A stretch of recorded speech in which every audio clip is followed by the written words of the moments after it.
whatsoever, necessarily. Often, because the materially conditioned souls are so attached to their bodies, when their bodies are put into a condition of distress, then they choose to become distressed over that condition. Or when their bodies are in a position of comfort, they choose to be happy over that situation. For example, this is another example of this situation, is many people, if they were to have to sleep on the floor every night, they would choose to become depressed over that situation. They'd be like, oh, I need a bed, I need a comfortable bed, warm blankets and clothes. But yet if you look at renunciates, monks, monastic people, monks and nuns from different religious traditions around the world, Christianity, Buddhism, and the Vaishnava tradition, yogis in the Himalayas, they will actually sleep on the ground, the cold, hard ground, or they will, and yet they don't become disturbed by it. I was actually homeless for a while, and I lived at my parents' house. When I left my parents' house when I was 24, I had everything. I had a car, I had my own room, cable TV, my parents paid my rent, my mom even did my laundry up to the age of 24. I had like everything material. It was bad. But then I had this spiritual calling, so I said, okay, forget this. This is all illusion. I'm going to go for something higher. So I started traveling around, hitchhiking, and I would sleep on the ground at night, maybe with a piece of cardboard underneath me and like a dirty blanket. And I was a million times happier than living as a sloth at my parents' house. So now, of course, obviously, the goal of spirituality is not to just like be a hardcore ascetic and give away all our possessions and just go live under a tree. That's not necessary at all. But the point is, okay, sure, we have to have money to eat. If we have a wife and kids or a husband and children, then we need a house for them. We need a vehicle maybe to go to work. We need all these material things, but we should not think that our happiness is derived from having these material things. And we should not think that if Krishna or God or our karma is such that our material possessions are taken away from us, that this should be a source of our distress. We should not fall into that illusory trap, because it is total illusion. And again, all the examples of great saints, this is not some harekrishna dogma. This is not some sectarian idea or some religious belief, in my opinion. You can analyze spiritual paths from all over the world, and I feel like if someone is intelligent and discriminating, they can sift through the superficial details and glean out the essential principles. And if you look at the spiritual traditions around the world, spiritual paths, one essential principle, in my opinion, that one could easily, and is completely obvious, one can glean out, is this detachment from matter, this detachment from sense gratification, trying to find happiness through sensual indulgence. Like the skin wants to feel soft, warm things. The tongue wants to eat delicious, opulent pizza and cake. And the eyes want to see beautiful forms of the opposite sex or whatnot and so forth. So this is like an obvious principle that we should not try to seek our happiness through these external material situations that are pertaining to the body. A basic philosophical point as to why this is the case is that we are not the body, according to Bhagavad Gita especially. Bhagavad Gita clearly explains that we are not the body, we are a soul. And just like when you get in your car and you start driving your car, you are not the car.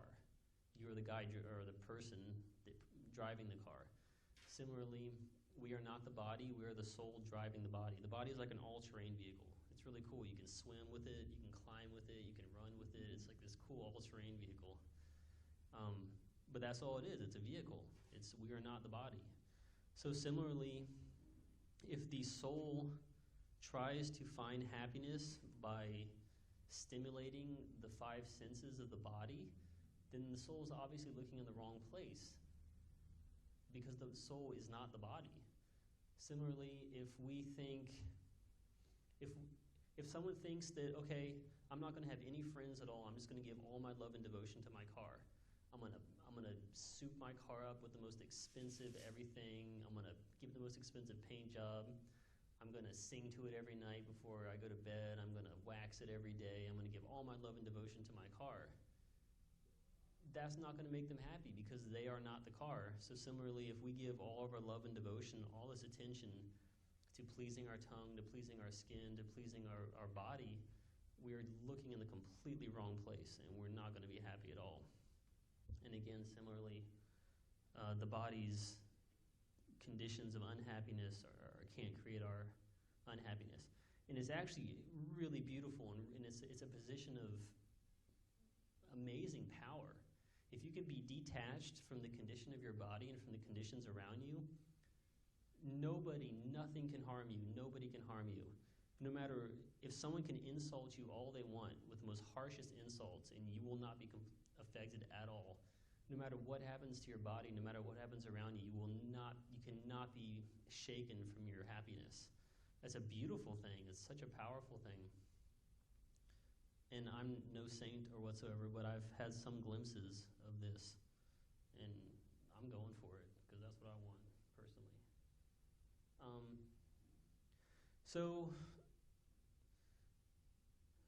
here at the temple, we wake up at 4 a.m. every day, 365 days a year. We're required to chant 16 rounds on our japa mala, which takes about 2 hours.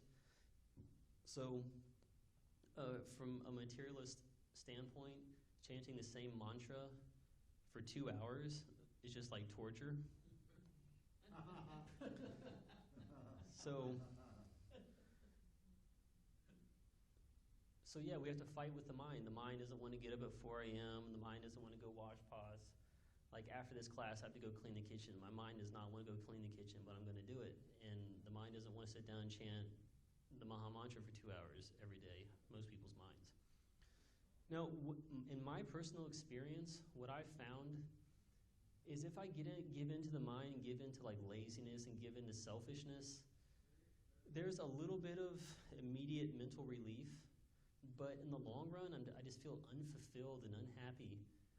And in my experience, if I just do my duty, even though I'm tired, even though I'm depressed, even though I don't feel like it, even though I'm lazy, if I just do it, then often energy comes just like miraculously. Like there's been so many occasions where I've just been like so tired and I do not feel like going to wash the pots or whatever, and I'm just like, okay, fine, I'll do it. And like 15 minutes into it, I don't feel tired anymore. Like I feel like full of energy, and it's not torture anymore, even though maybe for the first 15 minutes it's hard to deal with. But interestingly enough, Krishna will actually reciprocate with us. Krishna understands that we have these material bodies and that we are attached to them, and so therefore we are disturbed, for most of us, by the condition of our material body, and it's not easy to get over that attachment. But Krishna wants to see that we're trying to surrender, and if we do that, then he'll help us.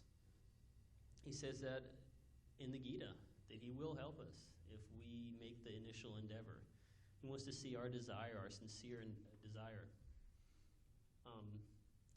So yeah, he definitely helps us.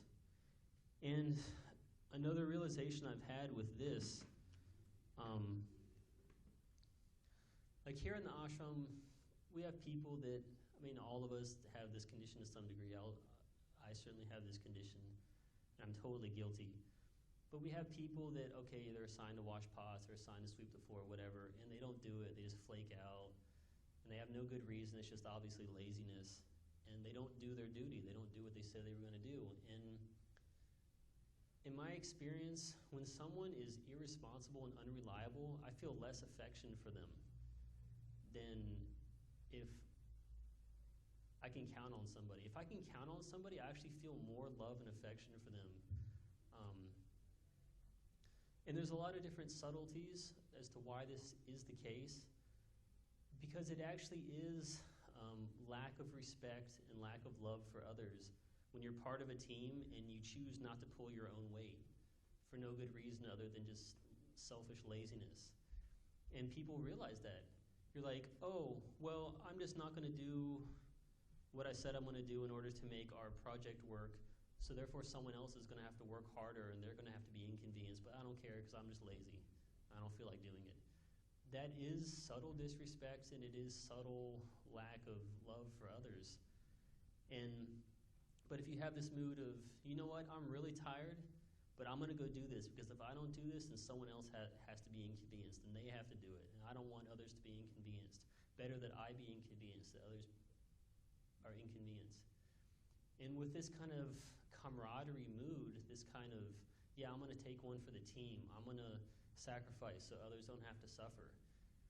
That is actually a basic requirement of becoming a saint, is that you're willing to take one for the team, you're willing to go through some inconvenience so others don't have to suffer. If we can't get to that platform, then we're going to remain on a lower level.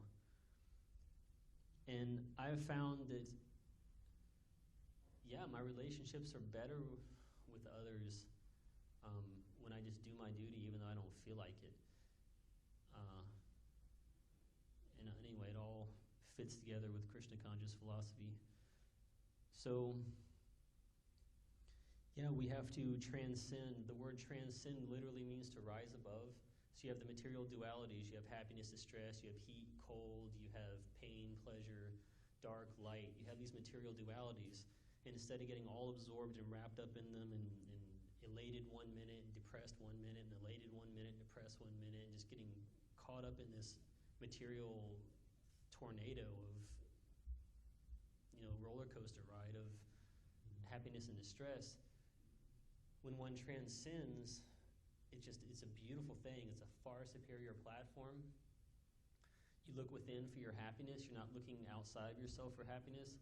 And your happiness is 1 billion times greater, far superior than the so-called material happiness.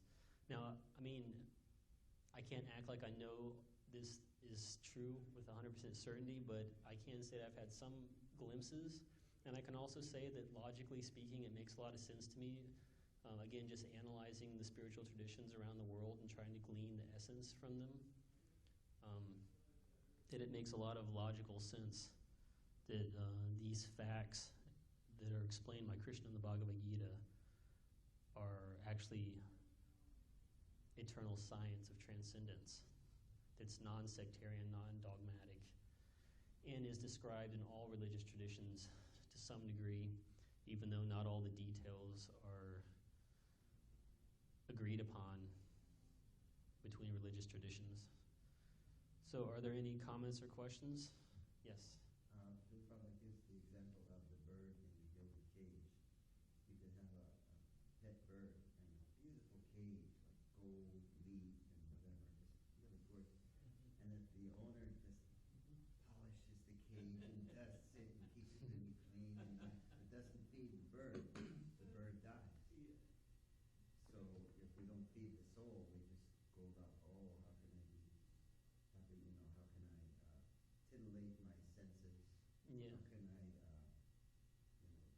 try to always put myself in a situation where I'm going to try to feel happy, like eating something, like you say, eating something nice, tasting something nice, doing this, doing that. Mm-hmm. But then the soul doesn't get the proper spiritual nourishment, and therefore people become depressed. Drugs for depression is one of the biggest sellers in big countries now, because the people get so wrapped up in, in their iPhones and their computers and their whatever their particular poison may be, that they forget to cultivate their spiritual life, and then they wonder why they're irritable and get depressed a lot. Yeah, it's like it's such a fake life, like constantly distracting yourself with movies and food and this and that. It's just, you're living a superficial fake life, like they say in hip-hop rap culture. Like, you're being fake, and it's lame ultimately.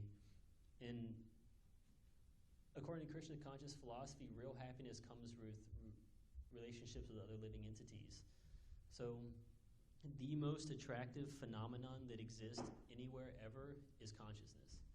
So way more attractive than iPhones, way more attractive than video games, way more attractive than the material body of a member of the opposite sex, way more attractive than green pieces of paper, way more attractive than any of these material objects is consciousness, infinitely more attractive.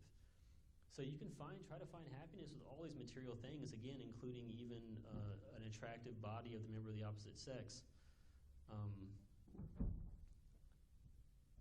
But way more attractive is consciousness. And the beautiful thing about Krishna consciousness is it teaches you how to have beautiful, pure relationships with God and therefore all living entities. And I found that in my 7 years of practicing Krishna consciousness that I have way more real and way more beautiful relationships with other people as I'm purifying my consciousness and as I'm giving up selfishness. Selfishness really just ruins all of our relationships. Any kind of selfishness, whether it's totally gross selfishness or even subtle selfishness, which is a little bit more difficult to detect in our consciousness and root out. But anyway, yeah. Is there any other comments or questions? If not, we can end early and I can go clean the kitchen and go to bed. Yes.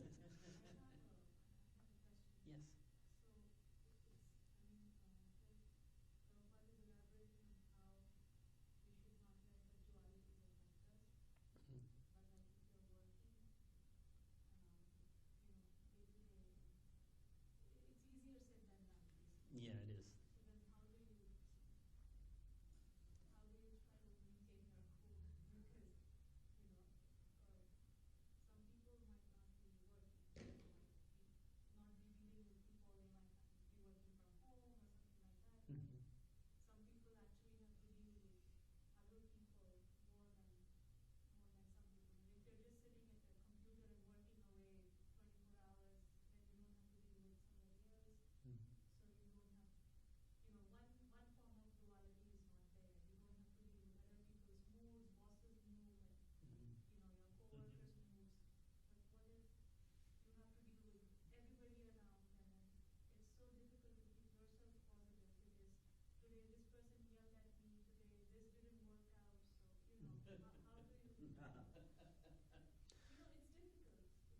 It is difficult, but by constantly bathing our consciousness in this, like we forget constantly.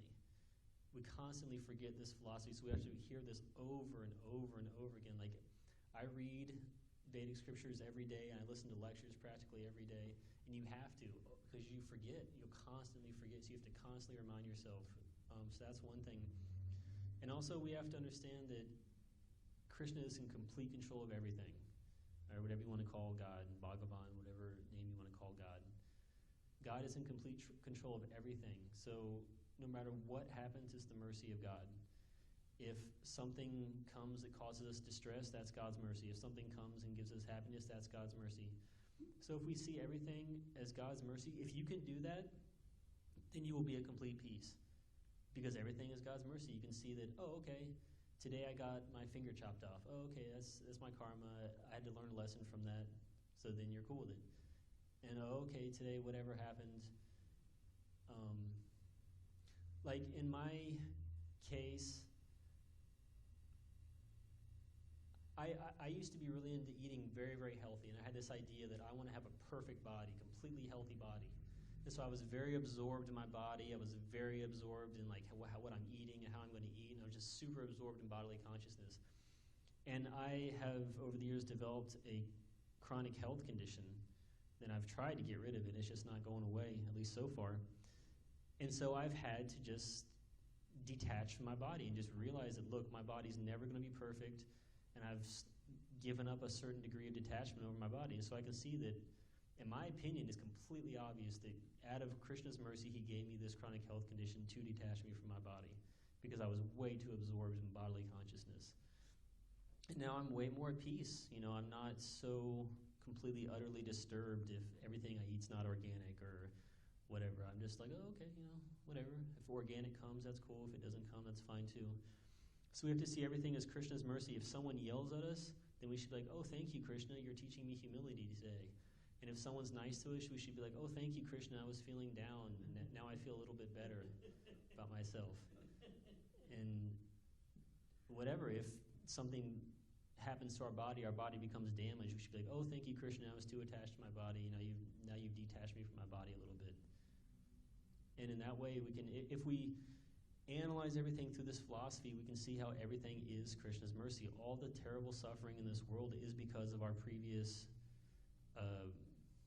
evil behavior, if you want to use a strong term, and it's a repercussion so that we won't do bad things in the future. So everything is Krishna's mercy. And if we can just see it as Krishna's mercy, and even try to see the actual specific lesson that God would probably be trying to teach us through every event that happens in our life. And it's not that difficult. It really is not that difficult to see the specific lessons that God's probably trying to teach us through the different events that happen in our life. And then we can be at peace. So.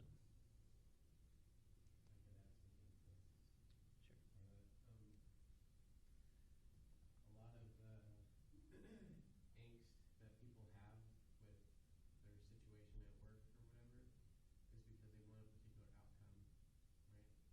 You want this person to like take up the slack. You want this person to do, we were talking about just temple life. You want people to come in and like help out like they're supposed to, right? But it goes back to control, right? You want control of your environment, and like I said earlier, Krishna's in control. We're merely a part of what's happening, right? So if you're willing to surrender your position of trying to get what you want out of it, then you can actually be happy, right?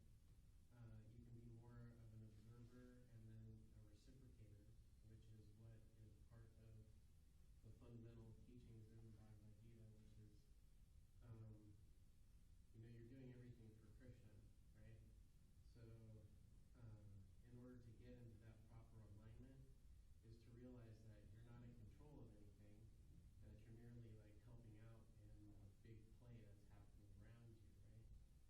So if you're too busy trying to be the controller, then you're setting yourself up for failure because you're not in control. And so when things go out of whack, Krishna is showing you that you're not in control, and that's where the angst and anger comes from, right? But if you're willing to surrender that position and just be a servant, right, then you're serving both Krishna and life itself, doing what it's doing. And so because you're not trying to get an outcome from it, then you can be happy, and you won't be disturbed from that position because you realize that everything's already kind of playing itself out and you're merely just helping along. So whether it be your day asking of you more of your time in whatever particular thing that you're doing, well, you're already surrendered to being there, right? It doesn't matter like what your job is on paper. It's what you're being asked to do during your day, you know? So if you're willing to like, oh, well, I guess today I'm going to be a janitor today because this person didn't show up, then you just be the janitor for Krishna, you know? And if you have to change a tire, well, then I guess I'm the guy that changes the tire today, right? When you do that, you take out all of the negativity out of it, because duality, our language is constructed in such a way that they set that paradigm up that you're going to have to live up to, you know, like on and off on a switch. There's no such thing as offness. It either has current or it doesn't. But the language that we use denotes duality. So we've been taught duality, right? So actually it's all just one thing, and it's all Krishna playing itself out, and you're a part of that. But again, like the crux of the problem is that you want to be in control, but you're not. Well put. Chai. Anybody have anything else? All right. Haribol. So short? I was just short and sweet. I just started enjoying myself, my senses.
Me personally? No, I mean, Will devotees come?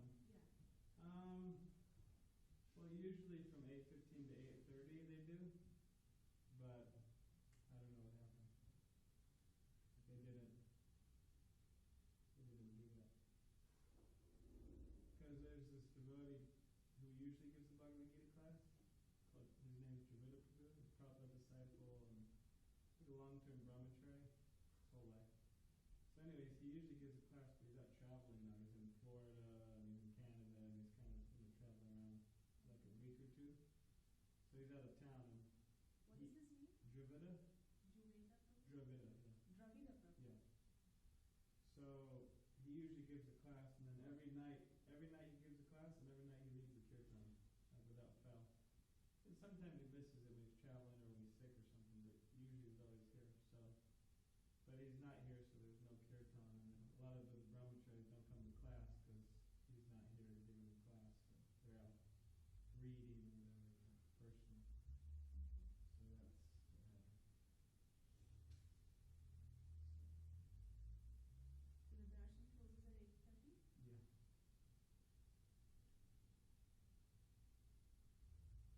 You'll be here for some time? Actually, I'm here since last 5 days, Oh. but So you're leaving? I was in a conference, so I couldn't come. Oh, okay. So today my conference ended, and I travel back to New York Friday morning. Oh, Friday morning. So I have tomorrow's day, but let's see if I can make it tomorrow. We have a Krishna lounge next door. Okay. It's like 7:30 to 8. They have some kirtan, and then 8 they continue at the top, and then they serve dinner. So if you want to go to that in the evening. And of course, darshan will be at 8:15 tomorrow. So this Krishna lounge is in this building? It's next door. There's a house. Okay. Yeah. And it's every day or Every Thursday. every Thursday? Every Thursday. Do you have a third deity or Yes, we do. you don't? We do, but it's Jagannath. Jagannath Baladev Subhadra. He's Jagannath Baladev Subhadra. So we just had the bathing ceremony like Sunday. So now he's in seclusion. For 7 2 days? weeks. 2 weeks? And then we have a Rath Yatra. So that's what's going on. So no one could see him. Except the Pujari. Pujaris. You still have to dress and. Yeah. We still offer the offerings and simple dress. So offer artis, just the pujaris and him. A lot of the time, say you turn the light on and keep them up or something, and you turn it off.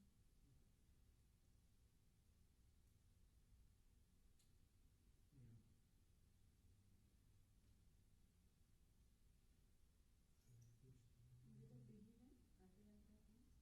Is it a big event? Rath Yatra thing? It's small enough. It's small. It's on Earth Day, Balboa Park. You know Balboa Park? No. Yes. Oh yeah, Balboa. Yeah. It's close to the convention center. Yeah. So we have a Earth Day there, but it's part of a parade. It's not like our own parade. It's part of a parade, and it's part of a bigger festival. So we just have sit down, do kirtan